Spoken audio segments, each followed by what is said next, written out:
guys, it's Emma and I'm back today for you with another video. And today we are doing the final installment of my 2020 wrap-up videos, and this is going to be the best books that I read during 2020. All of these books are 5 stars. All of these I highly recommend. I read a little bit over 100 books this year, which I'm very proud of myself for doing that, and I read a few pretty good gems. So with that being said, let's get into talking about them. The first book that I have on my list is a book that I already have a review up for, if you'd like to go check that out, and that is The Book of M by Pang Shepard.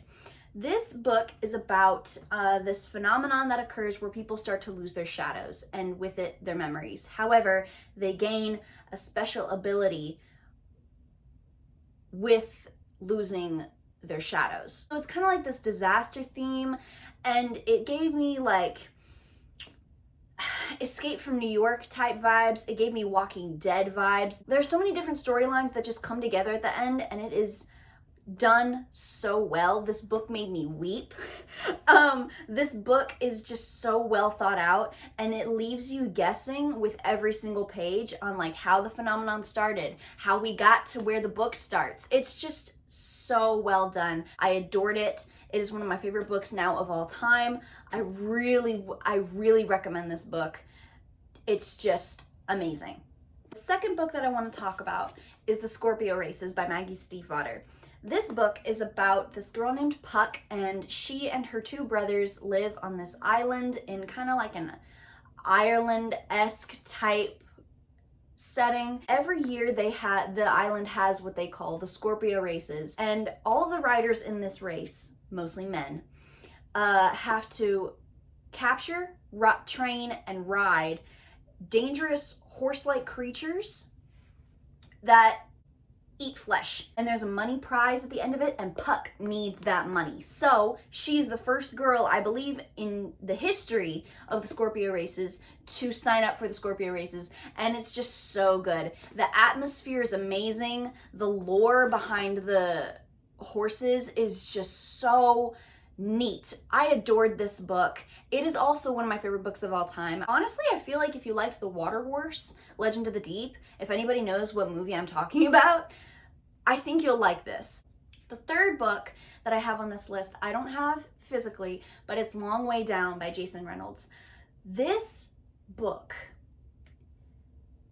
is phenomenal, all right? It's written in verse, so it's very short. You can blitz through it very quickly. It's about this boy whose older brother is shot, and I believe the killer is living in the same building as them. So he takes his brother's gun and he goes down the elevator to go and avenge his brother. However, each floor that he stops at, a ghost from his past gets on. It's very well thought out. It's like there are so many good quotes from this book. The topic of gun violence is so well discussed. I adored it. I was enthralled with each page. And the fact that it's such a short book, yet it managed to accomplish so many things in such a short amount of page time is phenomenal, all right? Long Way Down is an amazing book, and I wholeheartedly believe that it's a book everybody should read. This book, ladies and gentlemen, first off, is it still cliche to call a fantasy story better than Game of Thrones? Because honestly, that's what The Priory of the Orange Tree by Samantha Shannon is to me, all right? This book was a behemoth, all right? It was the biggest book that I've read all year, probably in my whole life. It's like over 800 pages. It's got a glossary. It's got an index. It's got a character list. It's got 2 maps. Basically, all you need to know is this kingdom whose line is ending, that is famous for having put down the Draconic Plague, is now facing a reborn Draconic Plague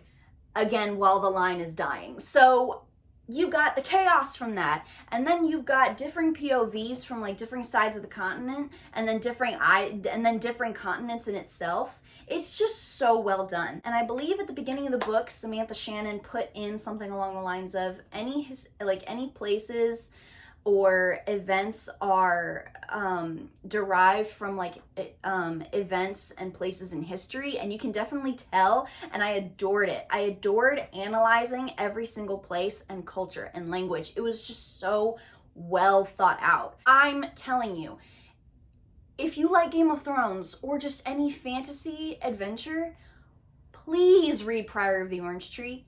It's sapphic, bitches. We got lesbians up in here. It's amazing. Read the damn book. This book gets me emotional, and that is Our Dark Duet by Victoria Schwab. This book is the second book in the Monsters of Verity duology and is the sequel to This Savage Song.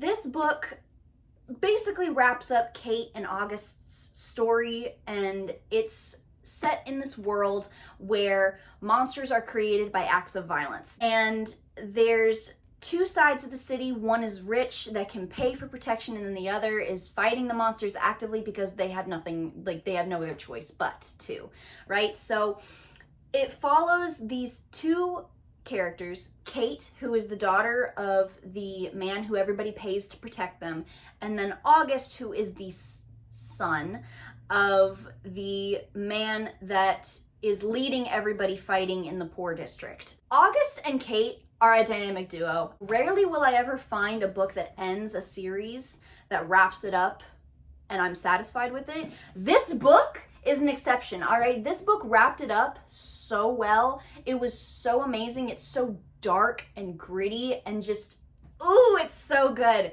It was so good. There's something about Victoria Schwab's writing that I adore, and the only word that I can really use to describe it is delicious. Like, I could read it all day. If you like monster stories or just monsters in general, read the Monsters of Verity duology. But Our Dark Duet was a finale that I didn't know I needed. I also have a review for this book that we're about to talk about now, and I'll link that right up here if you'd like to go check that out, and that is Burn by Patrick Ness. I have a couple Patrick Ness books on this list, this being one of them. Burn is a book about this girl named Sarah Dewhurst. She lives on this farm in I believe the 1950s, so like the chaos between the Americans and the Russians is high, right? So you've got that factor, plus the fact that dragons in this book are real and they are living everyday life with us. And in this book, Sarah and her father hire a dragon to come and help them on the farm. And this dragon comes with a prophecy that involves Sarah somehow. I've loved urban fantasy with dragons, and Burn, not only is it urban fantasy, but it's also like alternate history, apocalyptic. It's just got so many different things that mesh together that you wouldn't think go well together, but they do. And my favorite part is the fact that it has a twist on the chosen one trope. If you're like me and you get kind of burnt out by the chosen trope every once in a while, because I ain't gonna lie, the chosen one trope has been milked to the powder. This book twists it, and it does it so well. And with Long Way Down, Burn is also very quotable. It just has so many good quotes. Casimir the dragon, I adore him. I loved him. Sarah, she's an icon. We've got so many, we've got so much representation in here. Just the chaos of, you know, historical events leading up to the Cold War, the Soviets putting up a satellite and shit. And then you've also got the fantastical element. Again, like I said, it's just got such a unique and diverse palette that there's something in here for everybody to love. The second Patrick Ness book that I have on this list is Monsters of Men. And this book is the final book in the Chaos Walking trilogy. First of all, the entire trilogy is just freaking chaotic, all right? It's about this community of men who were settlers on the planet, but all their women are gone. It's only the men, and the men can hear each other's thoughts. And then this boy named Todd, he is about to become a man. He finds this girl named Viola, and he has to keep her safe from all of the other men. It starts out kind of like as just a kind of like runaway story, but then it delves into so much political intrigue, so much political sabotage. It's a really cool sci-fi book that I don't think I'll ever see it anywhere else. Monsters of Men, the finale, like with Our Dark Duet, wrapped it up so well. The emotions were just, it took me through an emotional roller coaster throughout the entire series, but Monsters of Men particularly was just such a well-rounded finale. It was amazing. I hyped this book up in my mid-year book freakout tag, and honestly, I'm so glad that I did. And that is The Only Good Indians by Stephen Graham Jones. This book is one of the freakiest books I've ever read in my life. I'm pretty picky about my horror, but The Only Good Indians hits the mark, all right? This book is about 4 Native American friends who have all grown up, but they're now being haunted by a very bad thing that they once did in their youth. And this punishment is taking form in a very, very malicious way. This book is just freaky, all right? Because you're dealing with Native American legends, which are thousands and thousands of years old. And it's the reigning question is, how do you defeat something that is ancient, right? So that's the main scary part of it. Stephen Graham Jones' writing style is probably one of the most unique I've ever read. His writing style is choppy, but it's a good choppy, because his writing style is the only one that I've seen that perfectly mirrors human thought in times of adrenaline and dire need. It's just amazing. This next book I had to read for the Bratz Readathon. It was the group book, which I'll have my vlog put right here. And that is The Henna Wars by Adiba Jaigirdar. This book was so refreshing. This book is about a girl named Nishat, and her family is strictly Muslim. They're very conservatively Muslim, yet Nishat is a lesbian. And so she has to struggle with the consequences of coming out to a strictly conservatively religious family, along with the entrance of a long-lost friend named Flavia, who Nishat is battling her feelings for. And on top of that, you also got the fact that their school is now hosting a kind of like business project where you have to make your own business, and Nishat chooses henna. However, Flavia also chooses henna. So now, on top of everything, Nishat has to deal with the fact that her crush is now appropriating her culture. So just from that synopsis, there's a lot of discussions that are going on in this book, and in my opinion, they are discussed masterfully well. This book is so educational for so many reasons, and it talks about a lot of stuff, and so many speed bumps are put in the way of our main character, and yet they're all handled extremely well, teaching a lesson every single time. And I can't recommend The Henna Wars enough. I also have a review, and I'll put it up. Again with Long Way Down, The Henna Wars is a book that I believe everybody should read.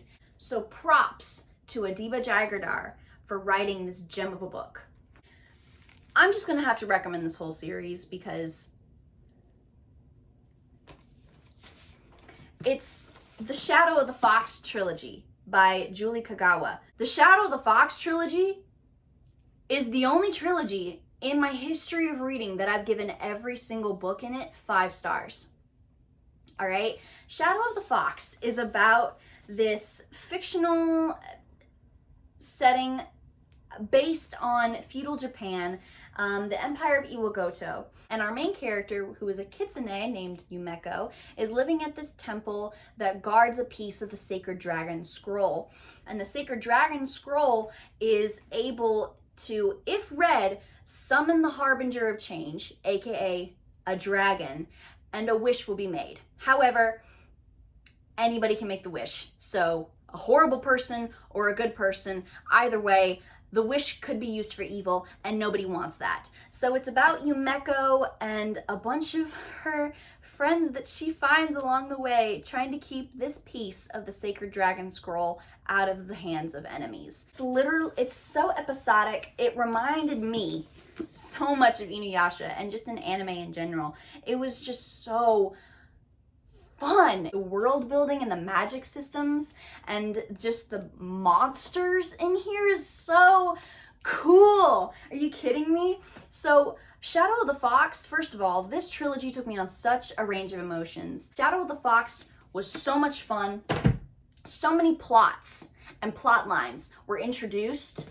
And then Soul of the Sword took me on a ride, right? The foreshadowing in this book, if you know, you know, all right? The flute, that shit with the flute messed me up.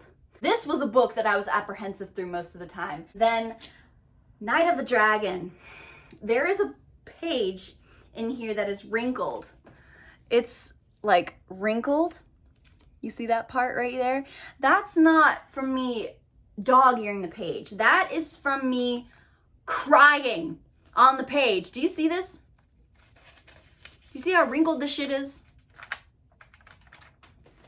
Bitch. All right, Night of the Dragon was a boss battle. That's all I can say. It was just one giant boss battle. We couldn't catch a break. It was so emotional. I just cannot recommend the Shadow of the Fox trilogy enough. It is so much fun. It takes you on a ride. You've got the friend group trope. You've got a loving motley crew, okay? It's just... I just can't recommend the Shadow of the Fox trilogy enough. I have a review up for this book next, and that is House of Leaves by Mark Z. Danielewski. House of Leaves, I can't really give a lot away without spoiling a good majority of it. So the only thing I'm gonna say is that this book is about a family who moves into a house on Ash Tree Lane, and the house is bigger on the inside than it is on the outside. This is a piece of ergodic literature where the formatting of the words helps to tell the story, and it gives off a very claustrophobic and agoraphobic effect. And what I mean by that is, like, you know, some words are written up here, some words are down here, some words are only down here, some pages only have one word, some pages have words that are written like across the top, the footnotes, the evidence at the back. It's kind of like Burn, where it has a lot of stuff that you think would be confusing and not very pleasing to read. But when I tell you that that is not the case whatsoever, this book, I couldn't read it at night. I had to stop myself because I got to a very scary point and my lamp flickered, all right? This book I would describe as kind of like a creeping horror. It does it very well. It sneaks up on you, and it does a lot of stuff that will just give you chills. Like, I remember I almost had a panic attack reading this book.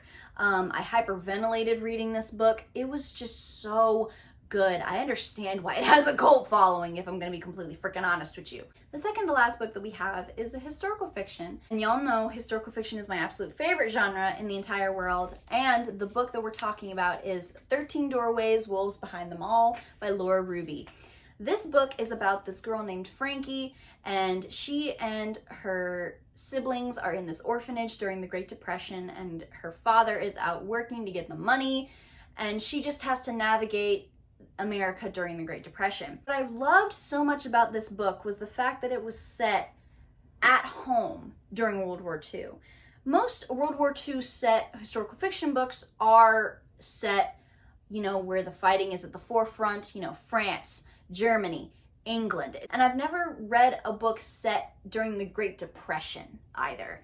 So you've got the violence of the war seeming so far away, yet at the same time, with all the boys coming home, it's right in your face. And then you've also got the fact that with all the boys gone, all the women have to step up, and then a bunch of problems happen to the women. And it's such a very unique world to navigate that I've never navigated before reading historical fiction. And we also get some supernatural elements in here, and I can't really tell you what it is without spoiling it. 13 Doorways, Wolves Behind Them All is an amazing book, and it's very quotable as well. And it's a very easy read too.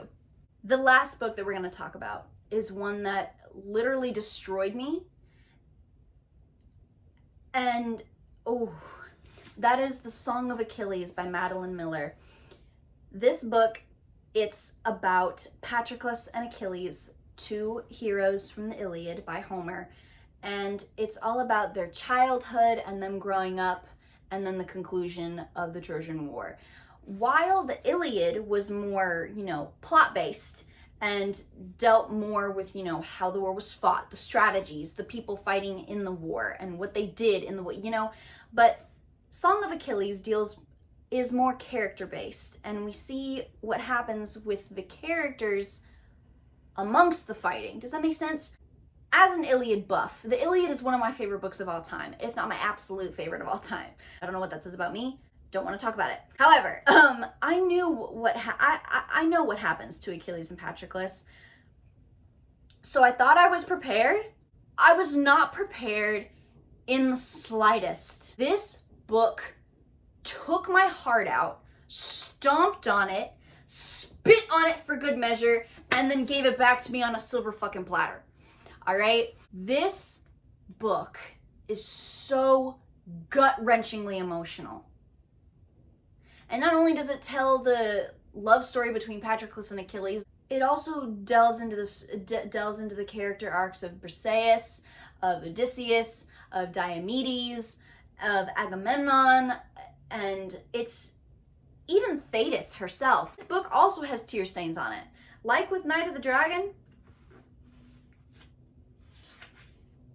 there are also like wrinkled pages in this book. If you like childhood friends growing up and becoming lovers, it's amazing. Historians be damned. They were not cousins. Achilles literally wanted their ashes to be mingled together. Bitch, I don't know how clearer it could get.